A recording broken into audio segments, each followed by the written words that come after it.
अच्छा उपहार कोई हो ही नहीं सकता। इससे अच्छा उपहार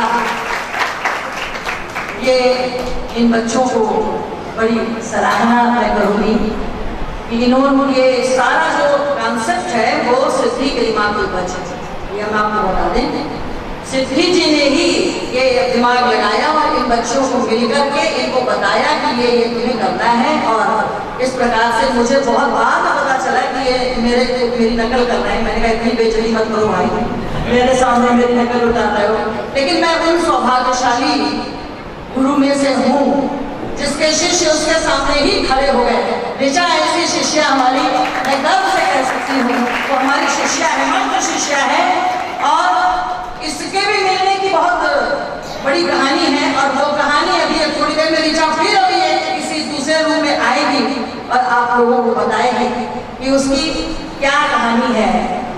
ये गुरु और शिष्य का संबंध जो हमने बड़ा ही बहुत ही उल्टा पुल्टा बना रखा है। यश बैठो बेटा, बैठ जाओ। हमने ये सोच रखा है कि गुरु हैं जो जीवन से हारे हैं, गुरु वो हैं जो केवल माला पकड़ते हैं, गुरु वो हैं जो घर छोड़ना सिखाते हैं, गुरु वो हैं जो शुष्क हैं, गुरु वो हैं जो वैरागी हैं, गुरु। लेकिन हमारे जो गुरु हैं, हमारा जो सच्चा गुरु या कोई भी सच्चा गुरु होगा वो जीवन जीने की कला सिखाएगा। वो आप जहाँ हैं वहीं आपको स्थिर कर देगा।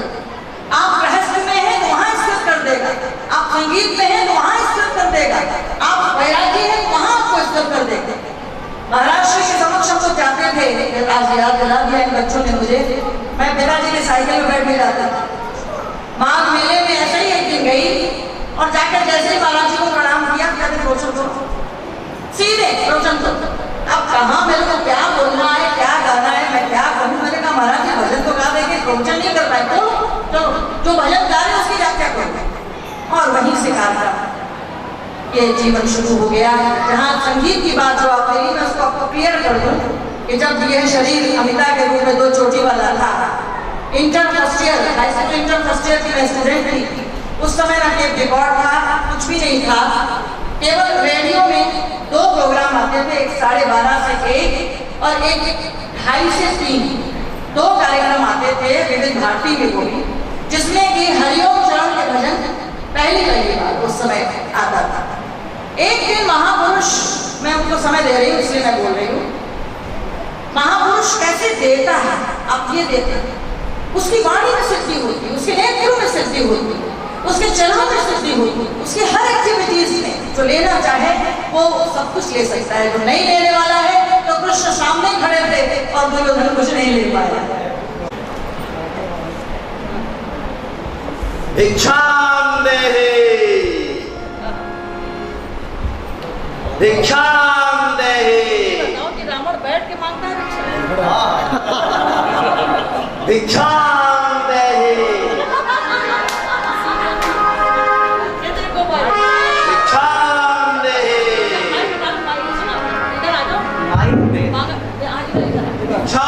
मैं बंधे भिक्षा नहीं लेता, देवी रेखा पार करो। बाबा मेरे हाथ बैठ गए हैं पानी लेके, मैं रेखा पार नहीं कर सकती। देवी मैं बड़ा तात्विक विचार का साधु हूँ, अंडा मुर्गी खा लेता हूँ, लेकिन बंधी भिक्षा नहीं लूंगा। रेखा पार करो। बाबा जब रेखा पार करूंगी तभी ना आऊंगी। तो पार करो देवी, नहीं मैं श्राप दे दूंगी। ये ले ले ले ले।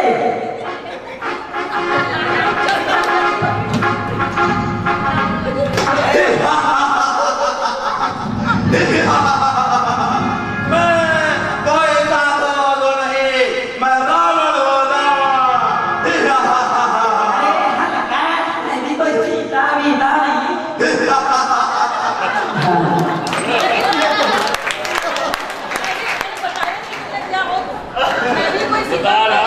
मैं भी कोई सीता उतर है, मैं राखी सामंत। आप सभी लोगों का बहुत बहुत धन्यवाद। बात नाटक की पात्र की नहीं होती, पात्र की नहीं होती, गुरु के उसमें कोई प्यार नहीं है। इसका का महत्व नहीं होता। हम सब आप अपने गुरु से प्यार करते हैं पर विश्वास नहीं होता। हमें गुरु पर विश्वास है कि मेरा गुरु ऐसा कर देगा।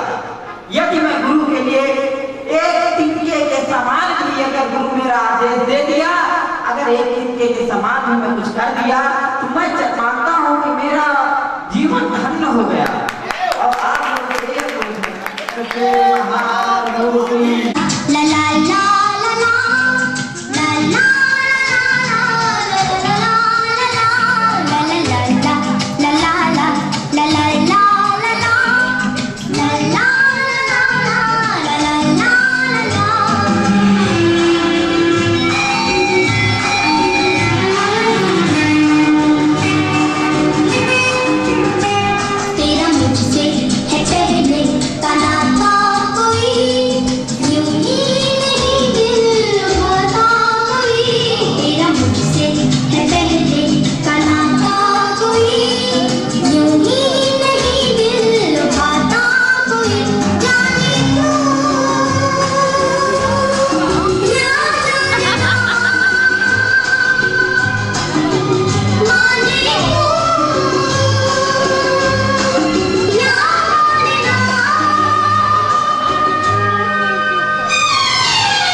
गुजरा जमाना और था, चल रहा जमाना और है। कोर्ट में ही बेटी को मारने का चल रहा और है। हर समाज और दफ्तर में बेटियों से भेदभाव बंद करो। भ्रूण हत्या अगर रोकना चाहते हो तो सिंपल शादियों का प्रबंध करो।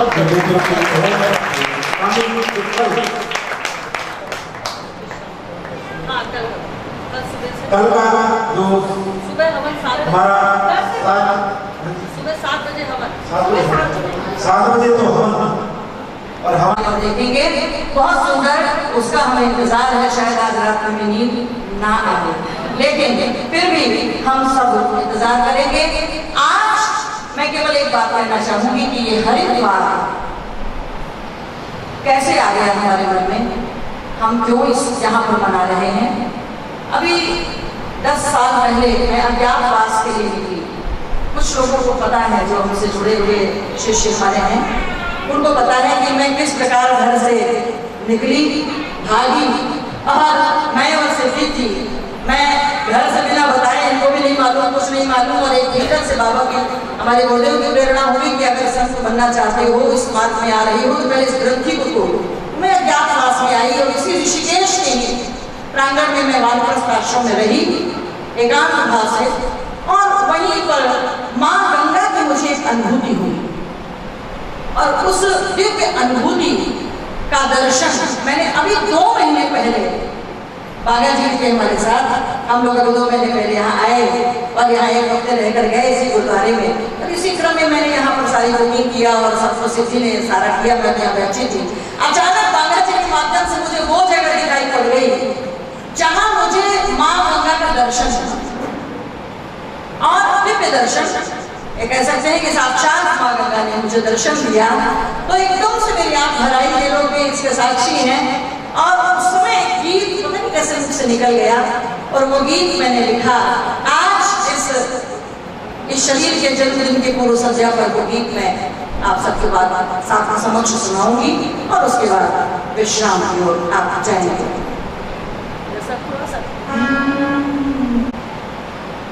जैसे ही देखा मैंने माँ गंगा की वो जगह, 28 जून सन 2004 को शाम के 5 से 7 के बीच में माँ गंगा की हमें एक दिव्य अनुभूति हुई उस चबूतरे पर, जिसके इस पार खड़े होकर मैंने उसको देखा था। और बागा जी उनको सबको मैंने सुनाया था, अरे तुम कहाँ मुझे ले आए, ये तो वही जगह है। मुझे वो याद आ गई तो एकदम से मेरे मुख से निकल पड़ा, यही वो जगह है, यही वो फिजा है, यहीं पर कहीं गंगा मैया मिली थी। यही वो जगह है, यही वो फिजा है, यहीं पर कहीं गंगा मैया मिली थी। मेरी आँख भर आई जब मैं चली थी, तुमने ही मेरे आंसू पिए थे। आभा उठी थी तुम्हारी चोर, माँ ने कहा था तुम्हारे लिए।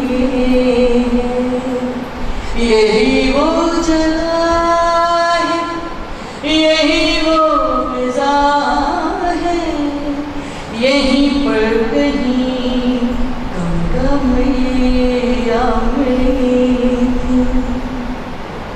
मैं बोली थी फिर अब मुझे तुम मिलोगी, वो बोली थी मैं तेरे मन में समाई। मैं बोली थी फिर अब मुझे तुम मिलोगी, मैं बोली थी फिर मैं बोली थी मैं तेरे मन में समाई। हाथों में हाथ लेके धीरे से बोली, मैं तुमसे त्रिवेणी के तट पे मिलूंगी। हाथों में हाथ लेके बोली धीरे से, मैं तुमसे त्रिवेणी के तट पे मिलूंगी। यही वो जगह है, यही वो फिजा है, यहीं पर कहीं गंगा मैया मिली। बोलो गंगा मैया।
सच्चे शरणम सच्चे शरणम सच्चे शरणम सच्चे शरणम गुरु शरणम गुरु शरणम गुरु शरणम गुरु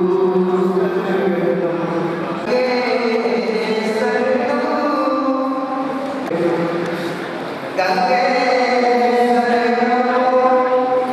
गंगे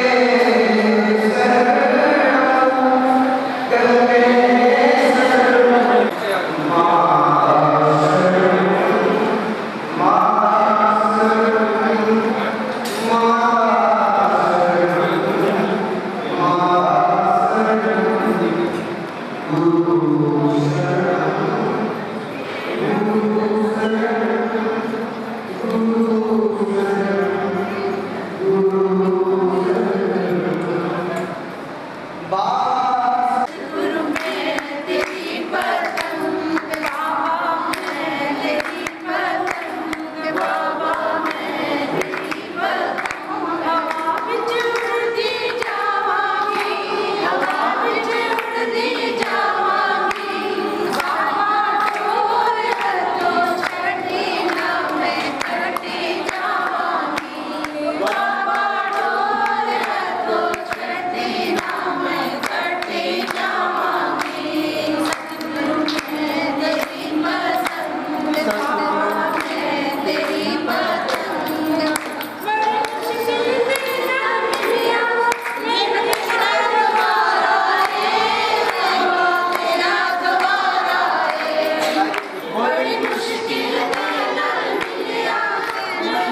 घंटा